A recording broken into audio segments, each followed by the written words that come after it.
behind the dryer, inside of the dryer. It's probably both. I guarantee it's both. My dog is just eating all my socks, and the same as the washer. So, curse it. Dude, Mark, speaking about dogs, dude, I have a pretty weird... Please tell me. ...story about dogs, man. So, it's interesting. So it's called the Bridge of Overtown that calls dogs to their maker. So it's called the Overtown Bridge near Dumbarton. I have no idea necessarily where it says. I guess it's somewhere in the Scottish Society. But essentially, dude, it's like a haunted bridge that calls dogs to leap to their death. So it's a perfect spot for unsolved mysteries since the early 1960s. I'm just reading, like, there's literally no other way I can describe this and read this off, but it's like, since the early 1960s, some 50 canines have perished and 100 more have jumped off but survived. So, what the? But the weird part is so they're saying hundreds more have jumped off but survived. But the weird part is, dude, he's saying they come back up for a second leap. So, like, they'll survive it and come back up and try to kill themselves again. Ew. Wow. And they say it's a 50-foot drop to, like, just jagged rocks. What the heck? I'm actually looking at images right now. It is. Wow. It is one of the weirdest things I have come across in this interesting amount of... Yeah, these mysteries. What the heck? That is not like a... Oh, my gosh. That is a big fall. Wow. I mean, imagine taking Jack for a walk, dude. Like, or me taking little Lily for a walk. It's just a weird situation, and they have people going over it, trying to figure it out, and they're like, dude, there's no way to describe it. It has to literally just be haunted. Look at this. They even have a sign that says, please, look at this. Dangerous bridge. Please keep your dog on a leash. And, like, they have tons of images of this. Oh, my gosh. Of just these dogs that are, like, attempting to jump, but, like, tons of people are, like, holding them back. Oh, my gosh. Why, though? Dude, and it's weird because the Scottish Society for Prevention of Cruelty to Animals, they said, like, pretty much, hey, it is unlikely that dogs are capable of forming an intent to die. So they're pretty much saying, like, hey, it's impossible for a dog to say, hey, I want to kill myself. So they're like, there's obviously something luring dogs off bridge. And it's not like it's like a sketchy, like, time of day. It's like in the middle of the day where it's sunny and dry.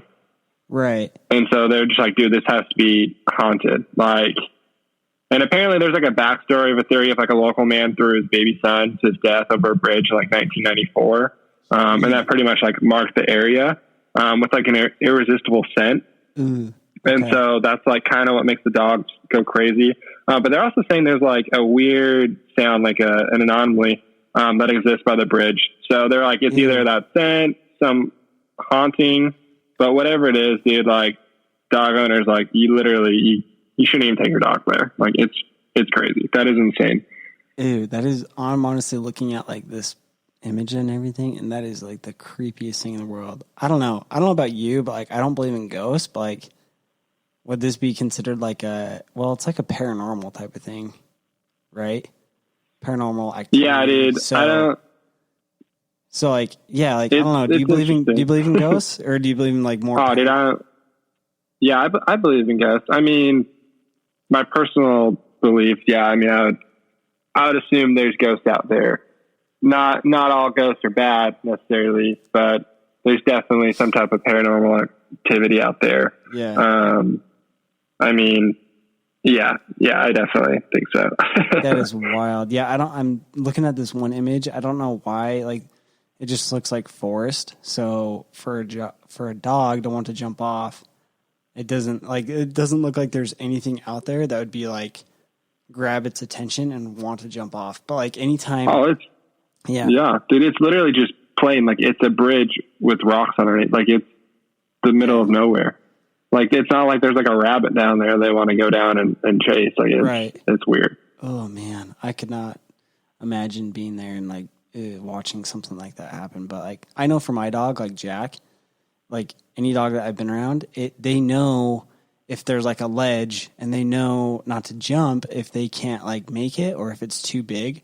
Like, my dog is all for that. It's like, he's not going to attempt it, but I'm going to have to look into this one a little bit more. But, yeah, there's another really creepy one that I was thinking of that kind of like goes along the lines of like ghosts or paranormal stuff in a way, is that in 2008, there is a ship that disappeared out of a cargo bay. It's a massive, I'm talking like a massive boat that would be hauling thousands of containers.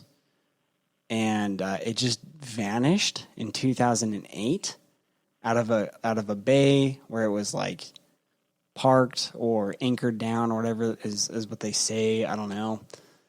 And for 9 years later, in 2018, it just washed up onto a sandbar. And there was a fisherman that spotted it, and it just, well, I don't know if it was parked and it just went missing. It just went missing. But what they were saying is that it was parked, and somebody, I don't know if it's correct to say that a boat is parked or just like anchored or whatever you want to call it. Anyways, but it just like vanished. So think of this massive ship that is like 10 football fields long, just disappearing. And then for some odd reason, it appears 9 years later, washed up on a sandbar, like, I think in Thailand or something. And they claim that somebody didn't like anchor it down correctly. Or like, I don't know, like it's just, I find it odd. Well, yeah, it's not like there's like a current that's going to be pulling it perfectly out like that. Right. I mean, I'm sure it's in a bay, right? Like you said, it's not like there's a perfect current moving through. Yeah. Yeah, that's interesting. It's what's creepy though is that, yeah, so their story is like, oh, somebody just forgot to like anchor it down correctly. But the thing is as big as that ship was, there was nobody aboard. Of course, they didn't find anything on the ship. It was just completely rusty. Like they went and explored it. Like pictures of it are super creepy, dude. Like they call it the ghost ship, and it just like the pictures of it are like coming in to the bay, and it's like foggy. Like it's creepy. It's like what's that one on SpongeBob? The Flying Dutchman. Oh yeah. It's like the Flying Dutchman. It's just this creepy ship that appears out of nowhere and no one knows what it is. It's creepy. I should do my the little spooky sound right there. Very creepy. See a big old ship pulling out. Yeah, but there's like a few other ships that are like this. There's one that was called the Mary Celeste that disappeared. Oh yeah, I was reading about that one. Yeah. That one's creepy because they have like, there was really nothing wrong with the boat. I guess there was like one pump that was disassembled. But other than that, it had like a full thing of food for like 6 months, 9 barrels of alcohol, just like what everyone wants. The one lifeboat was missing, and yeah, it was just abandoned. So it's like, what in the world? Like, why is it? It was a perfectly fine ship apparently, and it was just missing. And then same with like there's one that's called the MV Alta that like sailed from like all the way up the coast of Africa or something, and then landed in Ireland all by itself. And it's just like, what the heck? It's so creepy. Like, and their story is that it was abandoned, but this like ship was missing for 18 months, and it was abandoned. Totally fine. It looked like it was in perfect condition. And where's the crew though? Like they don't know where the crew's at. And then they say the crew's in Puerto Rico. So like, I don't know, like nothing adds up on those stories, you know? Yeah, and some of them they're even saying it had to been like Somalian pilots or something, happened and the crew's taken. But there's like no signs of struggle or anything, like nothing's taken, it's just the crew. Yeah. Like it's like, why would you raid and leave like a perfectly good boat with a bunch of loot inside of it? Yeah. And just take the crew. Yeah. Like yeah, that kind of reminds me. Well, anyways, yeah, I don't get it, dude. Freaking creeps me out. But, it is what it is. I got another really creepy one. So Blair Adams, have you heard of this guy? I haven't, no. Okay. Blair Adams. I read quite a bit about this today because nothing aligns in my mind with this person. So this guy seemed like a pretty normal person, construction worker. He had kind of his normal issues, gotten a little bit of a drug issue and then alcohol, and then he got really clean. And then while he was clean, he just was on his drugs, and I guess he was just kind of going, they say he was going a little mental, didn't seem to be too bad of a mental issue. Anyways, as things got weirder, his mood swings are getting worse, and his mom asked him, like, what's going on? And he said, I don't think I should tell you about it. He would just reply, I don't think I should tell you about it, like, over and over and over, apparently. And so that was just kind of creepy. I thought that. And then soon his behavior reached a tipping point, and that's where he took out all of his savings. He had, like, tons of gold and jewelry, and he took it. So, well, he didn't have tons of savings. He only had like $6,000. I guess back in like 1996, that was a good amount.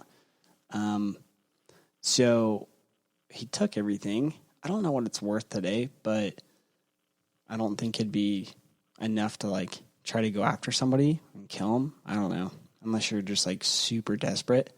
So anyways, he takes everything. He tries to get into the U.S. because he's in Canada. I don't know what it is with all these Canadian mystery stories I keep coming upon, but here's another one. Yeah. So anyways, doesn't get into the U.S. He's denied. Next day, he went to work, quit his job, and then bought a ticket to Germany, but he needed it to be like right away, and it wasn't until the next day. So he was like panicking. And then he went to a friend, told him somebody's out to kill me. Somebody's going to kill me. He's just like panicking. And then he, the next day, returned his flight, his ticket, went to the U.S.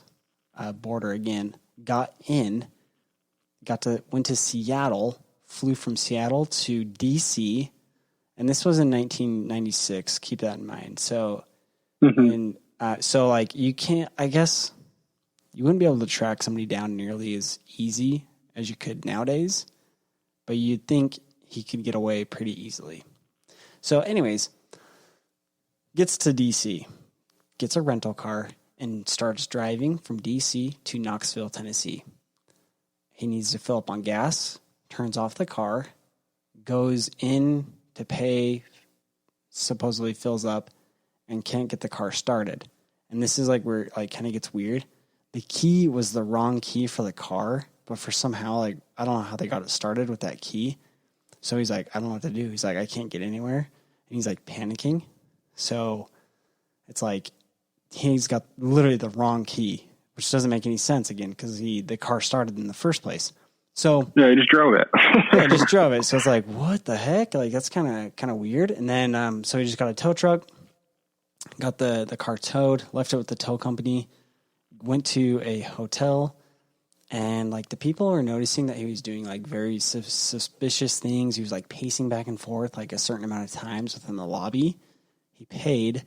He overpaid. He didn't take any of the money back and just went to the room. And then the next day, he left the hotel room at, I don't know why they gave us a specific time, and it was, like, 7:37 p.m. And then 12 hours later, they found his body dead, stripped of all of his clothes, in a construction parking lot. And, like, his clothes were, like, flipped inside out. His socks were flipped inside out. All his money, like the $6,000 worth of, like, German currency, Canadian currency, and U.S. currency were just scattered all over the place. So they didn't take any of the money. And then all the jewelry as well. So he probably had, like, a total worth of, like, I don't know, maybe, like, $10,000 just spread around him. Mm-hmm. But, like, his clothes were just turned inside out. And then they say from the autopsy that he was killed. The only way that he could have been killed was it looked like it was one big punch to the gut, and he died. What the F? Dude, so where was his clothes on him? No. And inside out? No. They were just off. Okay. Yeah, I think they were just off. Well, maybe they were on him, but they said, like, his socks were off and they were flipped, but they're all inside out. I don't know if they're on him or off, but they're all inside out. Oh, okay. Isn't that just kind of weird? Yeah, it is weird. So